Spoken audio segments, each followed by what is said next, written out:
Kami dari kelompok Kerajaan Mataram, kelas 10 Keperawatan 4. Perkenalkan, nama aku Naira Gunawan. Perkenalkan, nama aku Feli Mutiari. Perkenalkan, nama aku Ratu Cantika. Berikut adalah hasil kerja kelompok kami. Check it out. Kerajaan Mataram kuno adalah kerajaan maritim yang terletak di pedalaman Jawa Tengah. Dalam beberapa catatan menyatakan bahwa kerajaan ini berada di wilayah yang dikelilingi oleh gunung, pegunungan, dan sungai. Di awal masa berdirinya, kerajaan ini merupakan kerajaan yang bercorak Hindu, namun mengalami perpecahan dan menjadi bercorak Hindu dan Buddha. Selain itu, kerajaan ini terbagi dalam masa atau periode yang berada yakni pada abad ke-8 berpusat di Jawa Tengah dan di abad ke-9 berpusat di Jawa Timur.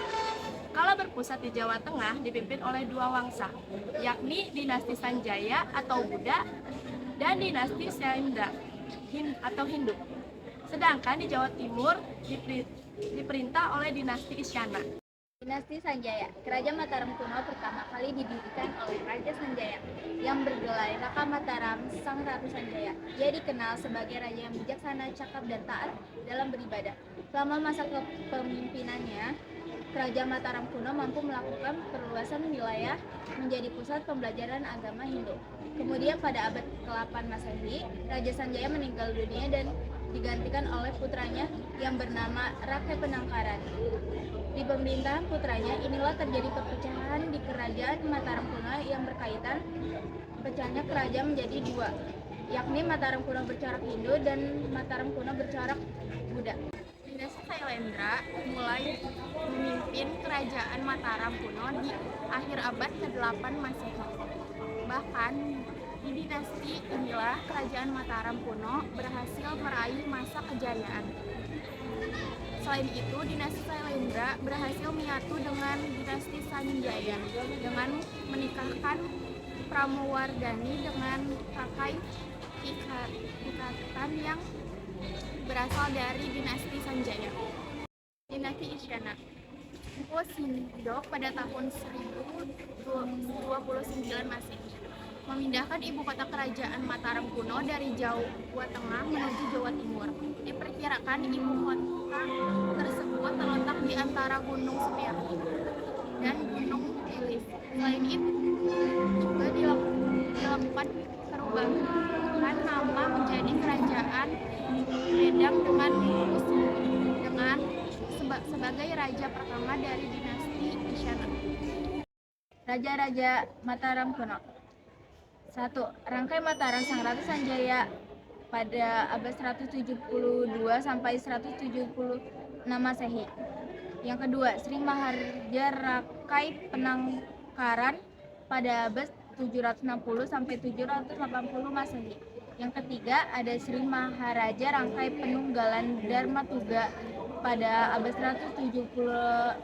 780 sampai 800 Masehi. Yang keempat, ada Sri Maharaja Rakai Warak atau Indra Syailendra pada abad 800 sampai 820 Masehi. Yang kelima, ada Sri Maharaja Rangkai Garung Samartungga pada abad 820 sampai 840 Masehi. Yang keenam, ada Sri Maharaja Rakai Ikatan Damana Haratu Pradowardhani pada abad 840 Masehi. Yang ketujuh, ada Sri Maharaja Rakai Kayuwangi alias Dia Lokapala pada abad 856 sampai 882 Masehi. Yang ke-8 ada Sri Maharaja Rangkai Watur Hamala dari abad 882 sampai 899 Masehi. Yang ke-9 ada Sri Maharaja Rakai Watukara-Dia Balitung pada abad 899 sampai 915 Masehi. Yang ke-10 ada Raja Daksa dari abad 915 sampai 919 Masehi. Yang ke-11 ada Raja Tulodog pada abad 912 sampai 924 Masehi. Yang ke-12 ada Raja Sumbadia Wawa pada abad 924 Masehi. Yang ke-13 ada Rakai Hino Sri Isana alias Empu Sindok dari abad 979 sampai abad 947 Masehi. Dan yang ke-14 ada Sri Lokapala dan Ratu Sri Talugawijaya pada abad 947 Masehi. Dan yang ke-15 ada Makutawagasawardhana hingga 955 Masehi. Dan yang ke-16 ada Dharma Wangsa Teguh dari abad 985 sampai 1007 Masehi. Peninggalan Kerajaan Mataram kuno. Yang ke-1 ada Candi Buma, yang kedua Candi Kalasan, yang ketiga Candi Pelawasan, yang keempat Candi Prambanan, yang kelima Candi Sewu, yang keenam Candi Menggut, yang ketujuh Candi Pawut. Ada juga peninggalan prasasti dari Kerajaan Mataram kuno.